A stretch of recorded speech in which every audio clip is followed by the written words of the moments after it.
오늘 우리에게 주신 말씀은 고린도전서 3장 10절에서 15절까지 말씀입니다. 고린도전서 3장 10절에서 15절까지 말씀, 신약성경 265면에 있습니다.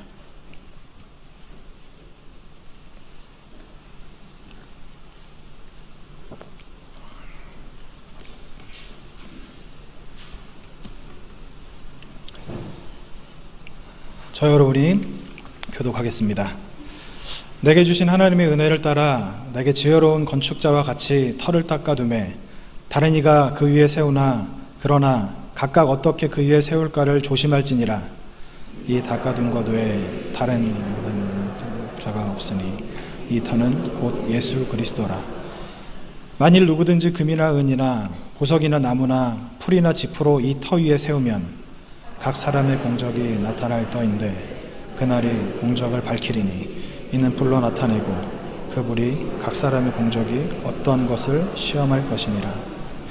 만일 누구든지 그 위에 세운 공적이 그대로 있으면 상을 받고 누구든지 그 공적이 불타면 해를 받으리니 그러나 자신은 구원을 받되 불 가운데서 받은 것 같으리라. 아멘. 고린도전서는 사도 바울이 고린도 교회에 보낸 편지입니다. 이 고린도 교회 편지를 보낼 때 고린도 교회의 상황이 어떠했는지가 고린도전서에 기록이 되어 있습니다. 고린도 교회는 하나님을 믿는 사람들이 모인 교회였지만 그들에게는 몇 가지 문제가 있었습니다. 파당을 짓는 것과 그리고 분쟁이 있는 것, 그리고 성적으로 타락한 것, 도덕적으로 문제가 있는 것, 이혼이나 어떤 그런 부부관계에 대해서 문란했던 것, 그리고 또 한 가지는 우상 숭배를 했던 것. 이렇게 보면 여러분, 교회라고 하는데 하나님께서 하지 말라고 하신 것은 거의 다 했던 것이 고린도 교회라고 봐도 무관하다고 할 정도로 참 이상한 교회가 아닌가 그런 생각이 듭니다. 바울은 그런 교회에 편지를 보냅니다. 특별히 오늘 우리가 읽은 3장 말씀은 교회에 관한 말씀입니다. 교회에 관한 말씀이 무엇이냐? 교회를 이끄는 지도자들이 어떻게 해야 되는지를 말씀하고 있는 곳이 바로 오늘 말씀입니다. 그 중에 특별히 오늘 읽은 3장 10절에서 15절까지 말씀은 이 지도자들이 어떤 삶을 살아야 되는지, 어떻게 성도들을 가르쳐야 되는지를 보여주고 있습니다.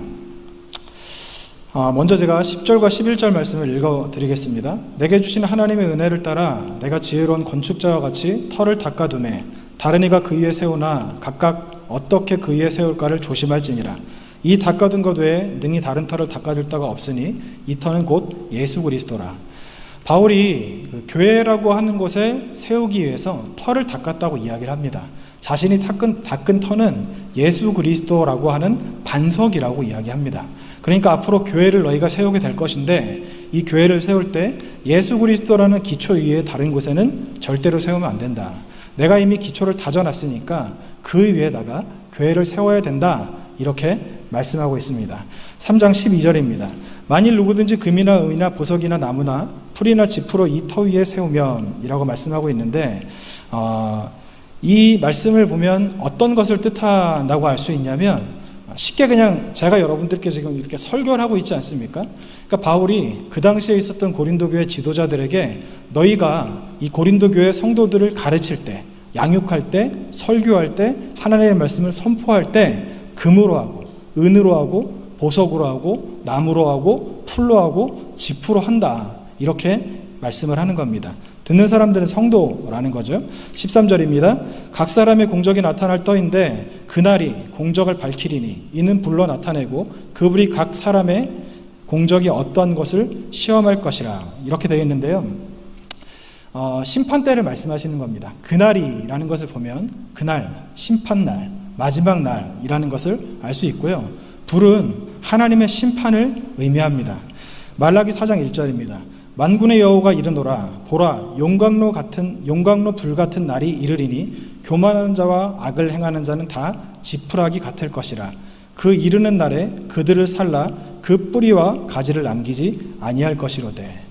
오늘 우리가 읽었던 말씀하고 좀 비슷하죠. 불이 태운대요. 근데 여기 보면 지푸라기가 나오지 않습니까? 오늘 읽었던 말씀에 지피 있잖아요. 이 심판날에 하나님께서 어떻게 하신다, 불로 태우신다, 이것을 말씀하고 있는 겁니다.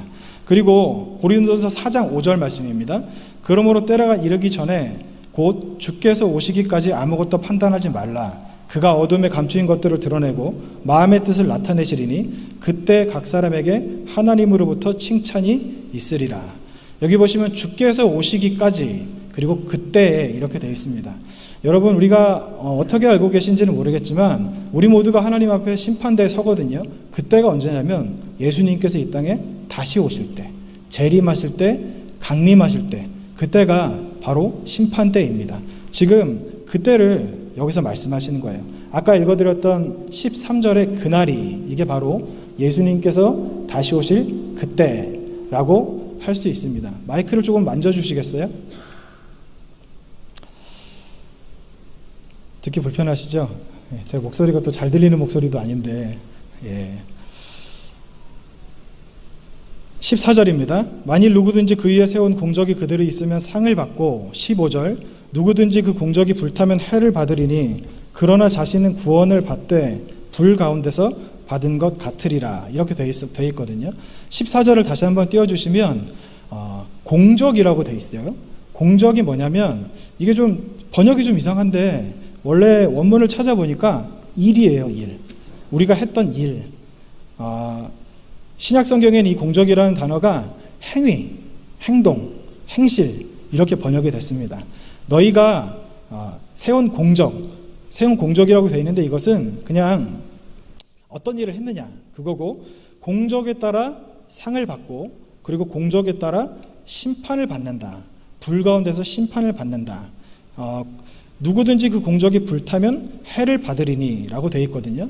그럼 여러분, 이 공적이 무엇일까에 대해서 좀 알아보고 싶은데, 마태복음 7장 19절입니다.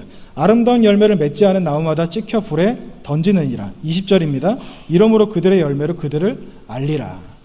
우리는 공적이라고 하니까, 행실이라고 하니까, 행위라고 하니까 좀 어렵고 뭔가 좀 손에 잡히지 않는 개념이라고 생각하지만, 예수님께서는 우리의 행실을 열매라고 말씀하셨어요.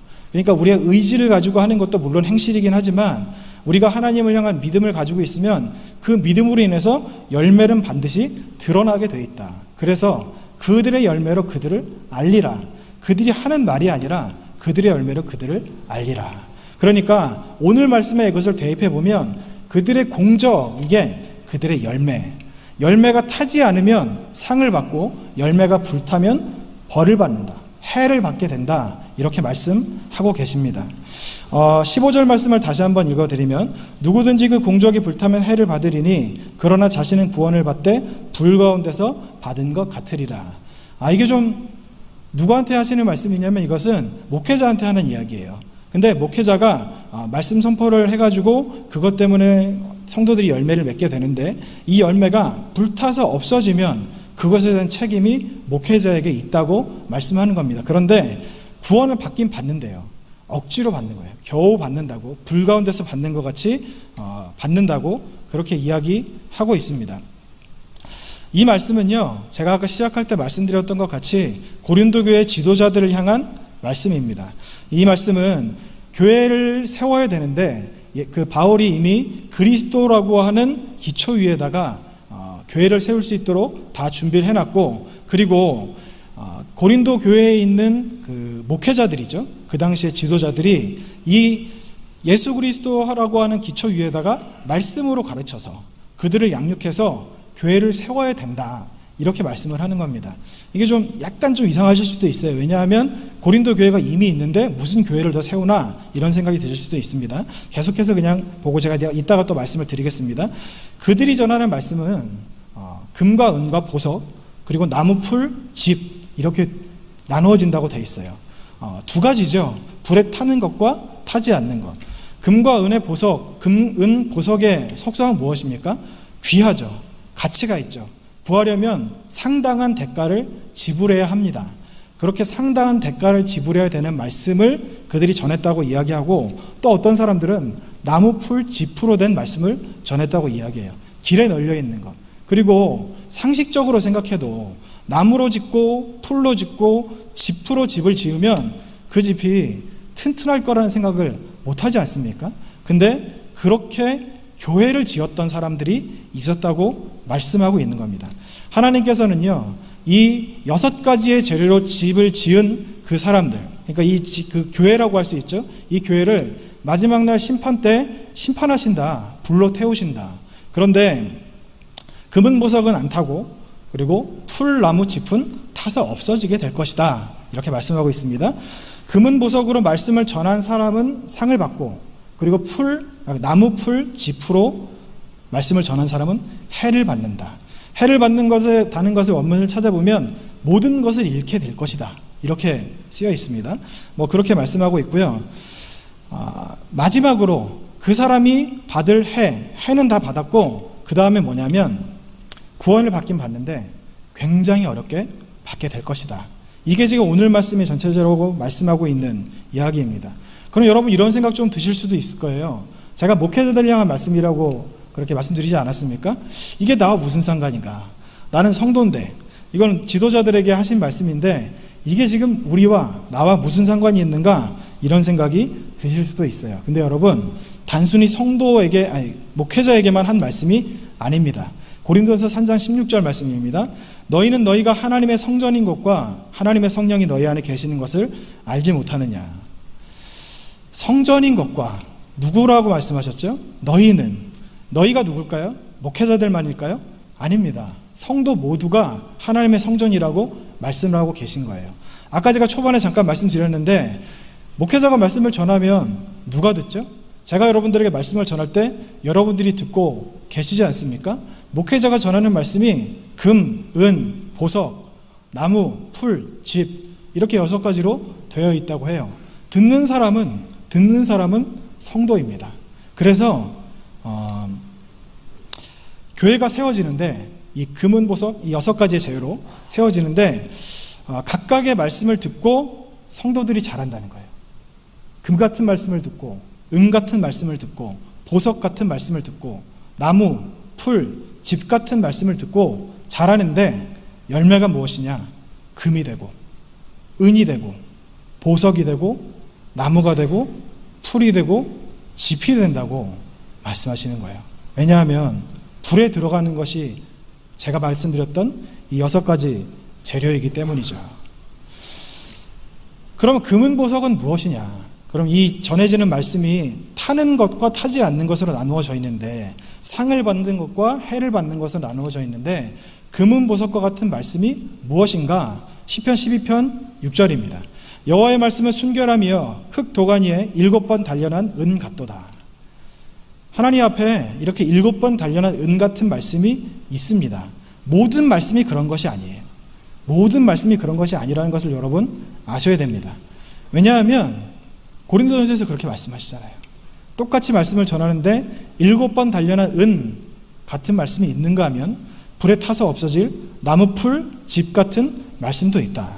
그러면 나무, 풀, 집 같은 말씀은 무엇일까? 성경에 여러 군데를 찾아보고 싶지만 시간이 많지 않아서 간단하게 그냥 말씀을 드리면 열매를 보면 알 수 있는 겁니다.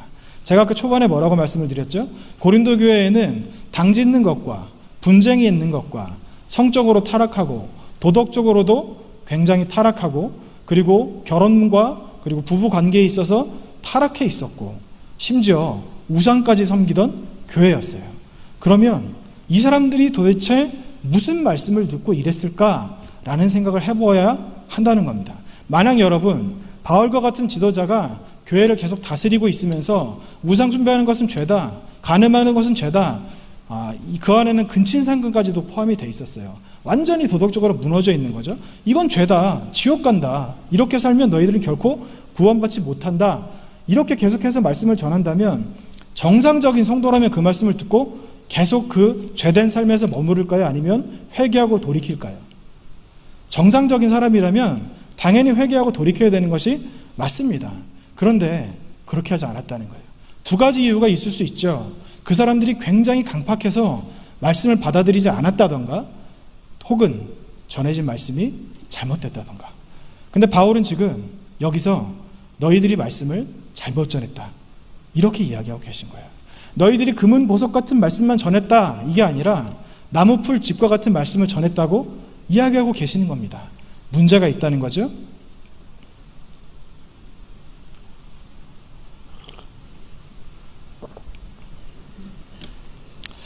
그들이 그런 말씀을 들으니까 우리 한 사람이 한 사람 한 사람이 각 성전이라고 하지 않았습니까? 이 성전에 문제가 생기는 거예요. 성전이 온전하게 서지 못하는 성전이 되는 겁니다.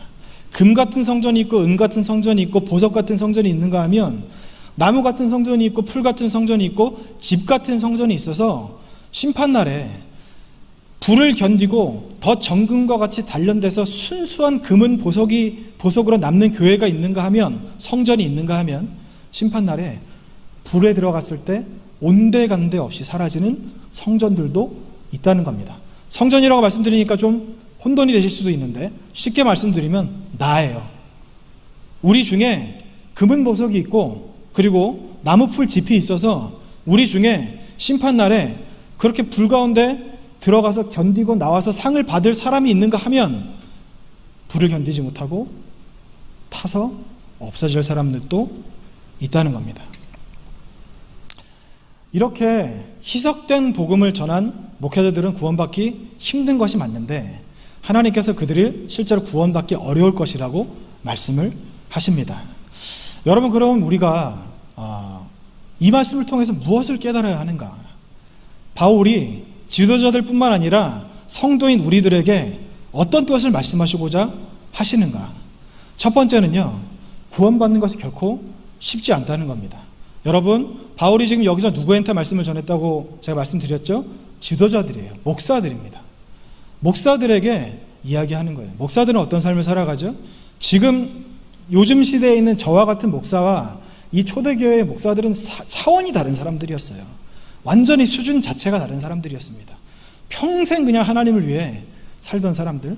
근데 그 사람들조차도 하나님께서 맡기신 그 사명을 온전하게 감당하지 못했을 때 구원받는 것이 불 가운데서 받은 것 같이 어려울 것이다, 이렇게 말씀을 하고 있는 거예요. 그러면 여러분 한 가지 드시는 생각이 있을 거예요. 믿음은, 우리가 구원을 어떻게 받죠? 믿음으로 받는다고 알고 계시지 않습니까? 행위로 받는 것이 아니잖아요. 하나님 앞에 잘하는 것 못하는 것, 이것 때문에 구원을 받고 못 받고가 결정되는 것이 아니라고 다들 알고 계시지 않습니까? 근데 바울은 왜 이렇게 말씀하실까? 심지어 로마서에서 우리가 아주 잘 알고 있는 말씀, 로마서 10장 10절, 사람이 마음으로 믿어 의에 이르고 입으로 시인하여 구원에 이르느니라. 이거 보세요. 구원을 받는 거예요. 이렇게 된다고 하는 거예요. 근데 왜 바울은 다른 말씀을 하고 계신 것 같이 들리죠? 이 말씀 전에 바로 전 말씀을 보면 얘기가 좀 달라집니다. 로마서 10장 9절입니다. 만일 내 입으로 예수를 주로 시인하며 또 하나님께서 그를 죽은 자 가운데서 살리신 것을 내 마음에 믿으면 구원을 받으리라. 여기 위에 있는 부분을 잘 보시면 내 입으로 예수를 주로 시인하면, 예수를 구주로 시인하면이 아니라 예수를 주로 시인하면이에요. 이 주의 다른 말이 무엇인지 아십니까? 주인, 왕이라는 거예요. 내가 예수님을 주인으로 시인한다, 왕으로 시인한다는 것은 어떤 것을 의미하는지 아세요? 내 의지 없이 예수님이 하라는 대로 살겠습니다. 내 생각 없이 예수님의 명령대로 살겠습니다. 내 계획 없습니다. 내 생각 없습니다. 내 감정 없습니다. 예수님의 생각 있고 예수님의 계획 있고 예수님의 감정만 있습니다. 쉽게 말씀드려서 내 뜻대로 사는 것이 아니라 말씀대로만 살겠습니다. 이게 시인한다는 뜻이에요. 입으로 시인한다. 10절 말씀과는 좀 다르죠. 굉장히 다르지 않습니까? 구원받는 것이 여러분 그렇게 쉽지는 않습니다.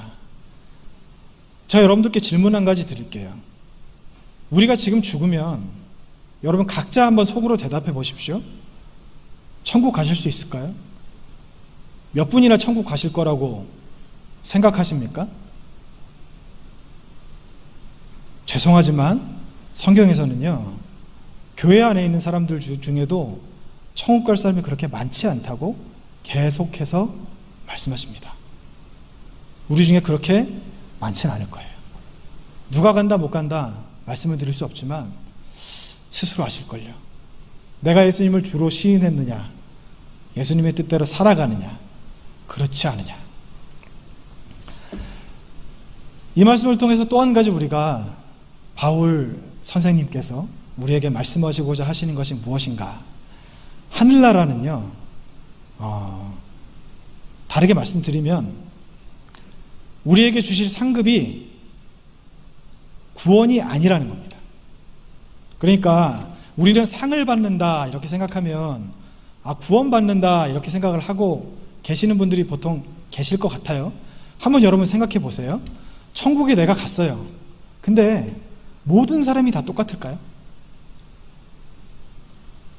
만약에 예수님의 그 우편에 달려 죽었던 십자가 달려 죽었던 그 강도와 바울이 천국에서 똑같은 위치에서 평등하게 살아간다면 그게 천국일까요?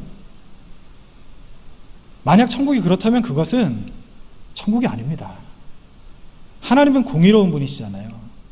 우리에게 각각에 맞게 상급을 주시는 분이 하나님이세요. 근데 바울과 내가 똑같이 산다? 그러면 신앙생활 이렇게 열심히 할 필요가 없죠. 죽기 직전에, 내 마음대로 살다가 죽기 직전에 그냥 예수님 영접하면 되는 것 아닙니까? 오늘 말씀 14절입니다. 만일 누구든지 그 위에 세운 공적이 그대로 있으면 상을 받고 라고 돼 있으니까 우리는 구원이 상이라고 생각을 해요. 구원이 상이라고 생각을 합니다. 그래서 내가 열심히 신앙생활해서 구원 받아야지, 내가 열심히 신앙생활해서 천국 가야지, 이렇게 생각하시는 경우가 있습니다. 네, 여러분, 상을 못 받는 사람도 구원을 받는다고 오늘 말씀에 나와 있잖아요. 15절에 해를 받지만, 상을 못 받지만 구원은 받는다. 그러니까 이게 상이라고 하는 것이 구원이랑 별개라는 것을 우리는 알 수 있습니다. 이게 무슨 말일까요?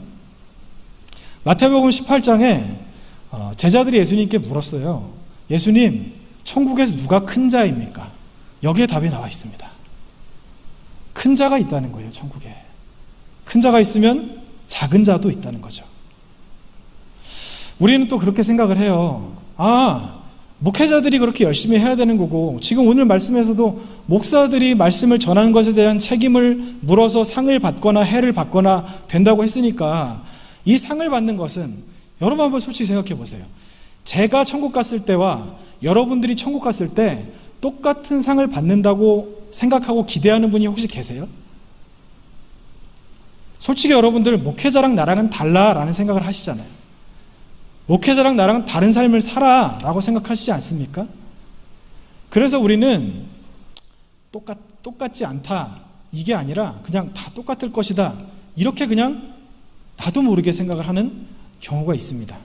근데 여러분, 예수님께서 뭐라고 말씀하셨죠? 마태복음 18장 4절입니다.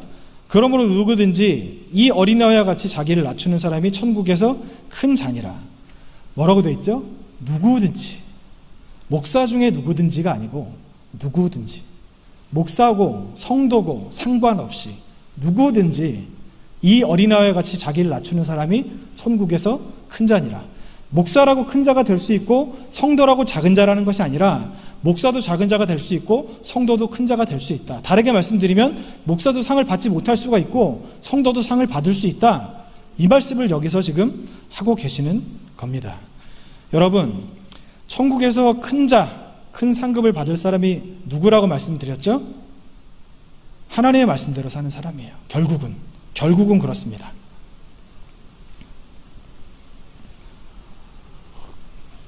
그러면 우리가 천국에서 받을 상이 뭘까요? 성경에 나와 있을까요? 안 나와 있을까요? 나와 있습니다. 우리가 어떤 상을 받을지 성경에 기록이 되어 있어요. 로마서 5장, 계시록 20장, 계시록 22장에 보면 왕노릇에 대한 이야기가 나옵니다. 그런데 왕노릇을 하는 사람이, 우리는 그렇게 알고 있잖아요. 이 계시록 22장에 보면 성도들이 천국에서 세세토록 왕노릇하리라 이렇게 되어 있으니까 모두가 왕노릇할 것 같이 그렇게 생각하거든요. 근데 여러분, 제가 방금 말씀드렸던 로마서 5장 그리고 계시록 20장, 22장을 한번 잘 읽어보십시오. 거기 천국에 들어간 모두가 왕노릇을 하는 건지 아니면 일부만 왕노릇을 하게 될지 기록이 되어 있거든요. 답을 제가 말씀드리면 모두가 왕노릇하는 게 아니에요. 그러니까 다르게 또 말씀을 드리면 상급 받는 것이 왕노릇하게 되는 것인데 모두가 왕노릇하는 것이 아니라는 겁니다. 성경으로 제가 몇 가지 말씀을 드리고 싶지만 지금 시간이 많지 않아서 그냥 상식적으로 여러분들께 질문을 드릴게요. 세상에 왕이 많나요? 백성이 많나요? 대통령이 많습니까? 국민들이 많습니까? 지도자가 많습니까? 따르는 사람들이 많습니까? 천국은 어떨까요? 여러분, 왜 왕이 가치가 있죠? 얼마 없기 때문에 그런 거죠. 대통령이 우리나라에 있는데 우리나라 국민 그 5,100만이 전부 다 대통령이라고 한다면 누가 그 대통령에 대해서 권위를 인정하겠습니까? 누가 대우하겠습니까? 누가 존경하겠습니까? 누가 따르겠습니까? 다 대통령인데. 왕보다 백성이 적고요. 지도자보다 따르는 사람이 적고요. 대통령보다 국민들이 훨씬 적습니다. 구원이 상급이 아니에요. 하나님께서 우리에게 주신 진짜 상급은 무엇이냐면 구원은 당연히 받는 것이고, 당연히 받는다고 말씀을 드리니까 그냥 교회 나와 앉아있으면 다 받는다고 생각할 수도 있는데, 아까 말씀드렸던 로마서 10장 9절 같이 예수님을 주라고 시인하면, 입으로 시인하면, 예수님을 주인으로 모시고 살면 구원받는데, 그 사람들 중에 상급받을 사람들이 따로 있다는 거예요. 금은보석, 나무풀, 짚을 보면 알 수 있습니다. 뭘 알 수 있느냐? 어떻게 상급을 받을 수 있는지. 금은보석이 뭐죠? 나무풀, 짚이 뭐죠? 속성이나 뭐 여러 가지를 설명드리고 싶지만 그냥 간단하게 말씀드리면 하나님의 말씀에 순종하는 것, 하나님의 말씀에 순복하는 것, 말씀대로 살아가는 것. 순종을 다 하죠. 근데 우리는 불순종도 하죠. 어떻게 해야 될까요? 순종이 쌓이고 쌓이다 보면 이것이 상급이 되는 거예요. 불순종이 쌓이고 쌓이다 보면 이것이 벌이 되는 겁니다. 순종이라는 것은 제가 요즘 수요 예배 시간에 마태복음 8복에 대해서 설교하고 있는데, 순종은요 딱 그거예요. 심령이 가난해서 자기의 실체를 보게 되니까 애통하게 되는 거예요. 그러니까 하나님의 말씀 앞에 두려워 떠는 자가 되는 겁니다. 순종은 누가 합니까? 하나님 말씀이 중요한 줄 아는 사람이 순종하는 거죠. 하나님 말씀을 그냥 길에 돌아다니는 종이 조각같이 여긴다면 어느 누가 그 말씀을 듣고 보고 읽고 순종하겠습니까? 그 말씀을 귀하게 여기니까, 이 말씀이 하나님의 말씀이라고 생각하니까 순종하는 것 아니겠습니까? 여러분, 우리 모두가 그런 사람이 되어야 합니다. 천주교에서는요, 이 고린도서 3장 15절을 근거로 연옥서를 이야기해요. 단련받으면 거기서 사람이 정결하게 돼서 나중에 죽은 다음에 바로 지옥에 가고 천국에 가는 것이 아니라 거기서 단련을 받았다가 나중에 천국 가고 지옥 간다, 뭐 이런 이야기를 하는데 그건 좀 말이 안 되는 이야기고요. 그리고 이 고린도서 3장 15절에서 기독교계에서는 이런 이야기를 하죠. 부끄러운 구원에 대해서 이야기합니다. 부끄러운 구원.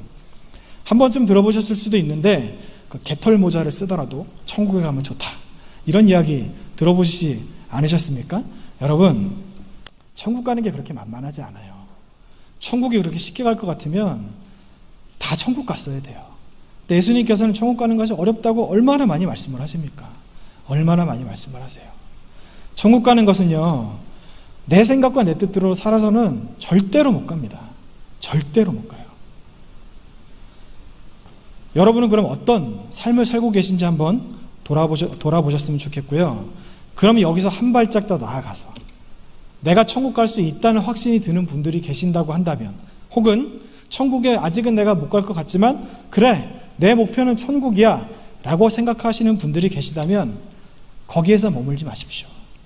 왠지 아세요, 여러분? 우리가 있어야 될 곳은 여기가 아니고요, 이 땅이 아니고 하늘나라입니다. 고작 100년밖에 안 되는 이 짧은 시간 동안 여기서 살면서 무엇을 누리고 누리지 못하고, 이게 아니라 영원한 시간, 영원이라고 하는 그 시간 동안 천국에서 내가 어떤 지위로 살아가게 될지가 이 100년의 짧은 우리의 삶을 통해서 결정이 된다고 말씀하고 계시는 거예요. 제가 재미있는 얘기를 한 개 해드리게요. 예전에 제가 군대에 있을 때 훈련을 나갔습니다. 저희 부대가 훈련을 좀 오래 나가는 부대였어요. 몇 달씩 나가는 부대였는데, 오래 훈련을 나가다 보니까 이 소대별로 부식을 좀 사가요. 그러니까 뭐 전투식량이나 나눠주는 밥을 먹으면 좀 질리니까 라면도 좀 사가고, 그리고 뭐 참치 통조림이나 뭐 통조림 같은 걸 좀 사가거든요. 어느 날 밥을 먹는데 옆소대에서 큰 소리가 나는 거예요. 그 소대장이 막 소리를 치면서 화를 내는 거예요. 그래서 저는 그때 무서워가지고 뭔가 싶어서 그냥 있었는데, 나중에 물어보니까 그 소대장이 저의 한 달 선배인 그 고참에게 화를 냈다는 거예요. 그럼 왜 화를 냈냐고 물어봤더니 깻잎을 2장씩 먹는다고 화를 냈다는 거예요. 전 너무 황당했어요. 여러분, 훈련을 해봤자 몇 달이거든요. 부대 들어가면 깻잎 못 먹습니까? 먹잖아요. 우스우시죠?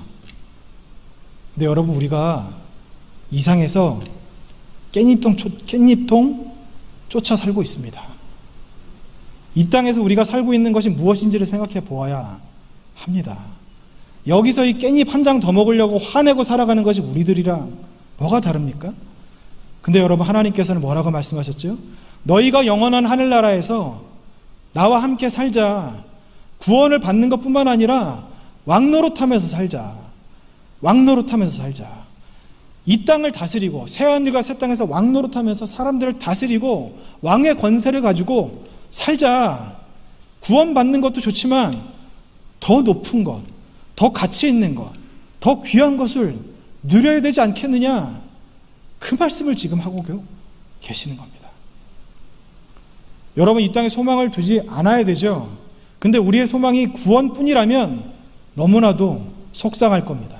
우리의 소망은요, 단순히 죽어서 구원받고 천국 가는 것이 아니라 그 영원한 하늘나라에서 왕노릇하는 것, 왕의 권세를 가지고 세상을 다스리면서 하나님과 같이 그렇게 살아가는 거, 예수님께서 뭐라고까지 말씀하셨는지 아세요?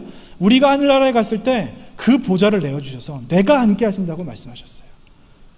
여러분, 저는 좀 욕심이 많아서 이 말씀을 들었을 때, 내가 앉아야겠다. 내가 왕 해야지. 나는 백성 싫어. 종 싫어. 따르는 거 싫어. 내가 다스릴 거야. 내가 그 권세 누릴 거야. 내가 왕이 돼서 하나님과 같이, 예수님과 같이 살 거야. 이런 생각이 들었습니다. 여러분들은 어떠십니까?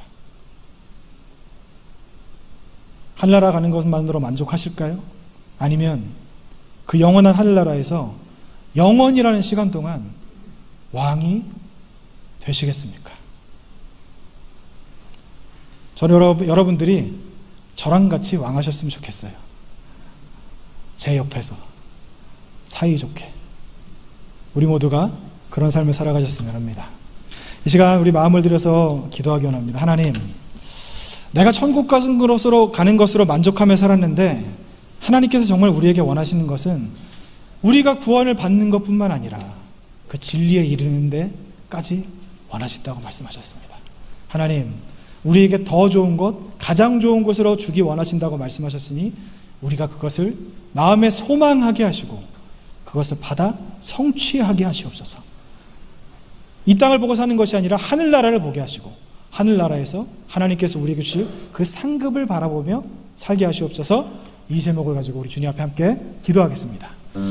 살아계신 아버지 하나님 앞에 나의 마음을 들어서 기도합니다. 주님께서 나를 사랑하시고 아버지 자녀 삼아 주신 것만 해도 감사한데 이 땅에서 나를 주님의 자녀로 부르셔서 구원의 길로 인도하여 주셨습니다. 그런데 하나님께서 우리에게 원하시는 것은 우리가 구원받는 것뿐만 아니라 진리를 아는 데 이르기를 원한다고 말씀하셨습니다. 더 깊은 것, 더 좋은 것, 더 가치 있는 것, 더 하나님께서 우리에게 주시기 원하시는 것, 그것을 내가 알고 그것을 바라보며 그것을 소망하며 그것을 마음에 품고 그것을 위하여 살아가기 원하신다고 말씀하셨습니다. 주님께 우리가 먼 날 갔을 때 하나님 앞에 내가 드릴 것 아무것도 없지만 그래도 이 작은 순종 아버지 앞에 드린 이것으로 인해 내가 상급을 받게 하시고 하나님께서 나의 행위를 따라 나에게 상을 베푸신다고 말씀하셨으니 아버지, 우리 모두가 천국 들어가게 하시고 그리고 구원받게 하시옵소서.